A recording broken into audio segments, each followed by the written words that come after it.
Sir, നമ്മൾ പഠിക്കുന്ന വിദ്യാർത്ഥികളിൽ എക്സാം ടൈം ആകുമ്പോൾ ഒരുപാട് സ്ട്രെസ് വരുന്നുണ്ട്. അപ്പം അത് നമുക്ക് എങ്ങനെ നേരിടാം?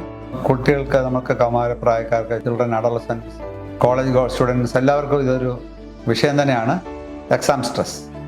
അപ്പോൾ അതിനുള്ള മറുപടി, നമ്മൾ ഈ എക്സാം ഒന്നാമത് തന്നെ എക്സാമിനെ പറ്റി നമ്മുടെ ആദ്യത്തെ മറുപടി, ഈ എക്സാമിനേഷൻ ഒന്നും വലിയ ജീവിതത്തിലെ ഏറ്റവും പ്രധാനപ്പെട്ട സംഭവങ്ങളായിട്ട് നമ്മൾ ആരും പരിഗണിക്കരുത്. അത് നമ്മുടെ ഒരു ജീവിത വിജയത്തിന്, നമുക്ക് ഏറ്റവും നല്ല മാർക്ക് കിട്ടുന്ന ആളാണ് ജീവിതത്തിലെ വിജയമാകുന്നുള്ള ഒരു തെറ്റിദ്ധാരണ നമുക്ക് ഉണ്ടാവരുത്. അതൊരു it's a mere reflection of our intelligence quotient എന്ന് വേണം പറയാം. അതിലൊക്കെ വളരെ പ്രധാനപ്പെട്ടതാണ് എമോഷണൽ കോഷ്യൻ്റ് എന്ന് പറഞ്ഞാൽ നമ്മുടെ വൈകാരികമായ നിലവാരം എങ്ങനെയാണ് നമ്മുടെ ജീവിതം കരുപ്പിടിപ്പിക്കുന്നത്, വിജയിപ്പിക്കുന്നത്, അതിനെല്ലാം ആശ്രയിച്ചിരിക്കും. അപ്പോൾ അതുകൊണ്ട് തന്നെ കുട്ടികൾ, അവരുടെ മാതാപിതാക്കന്മാരും എക്സാം പെർഫോമൻസിന് ഒരു പരിധിക്കപ്പുറം പ്രാധാന്യം കൊടുക്കാതിരിക്കാൻ ശ്രമിക്കണം. തീർച്ചയായിട്ടും എൻട്രൻസ് എക്സാം പോലുള്ള കാര്യങ്ങൾ കുറച്ച് ശ്രദ്ധയൊക്കെ കൊടുക്കേണ്ടി വരും. അതുകൊണ്ട് നമുക്ക് പ്രധാനപ്പെട്ട ഒരു കാര്യം, നമ്മൾ ഈ പഠിക്കുന്ന കാര്യങ്ങളെല്ലാം പരീക്ഷയുടെ സമയത്തേക്ക് മാറ്റി വെച്ചിട്ട് അവസാന നിമിഷം നമ്മൾ പഠിക്കാനായിട്ട് നമ്മൾ ശ്രമിക്കരുത്.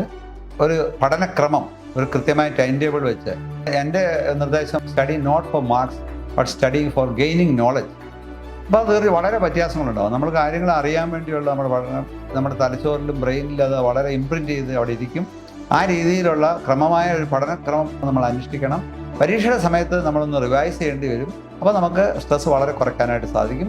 പിന്നെ മാതാപിതാക്കന്മാരും കുടുംബാംഗങ്ങളും ഒക്കെ ഈ പഠിക്കുന്ന കുട്ടികളുടെ മേലെ ആവശ്യമില്ലാത്ത സമ്മർദ്ദങ്ങളൊക്കെ ചെലുത്തി അവർക്ക് മനപ്രയാസം ഉണ്ടാക്കുന്ന രീതിയിൽ പ്രവർത്തനങ്ങൾ ഉണ്ടാവരുത്.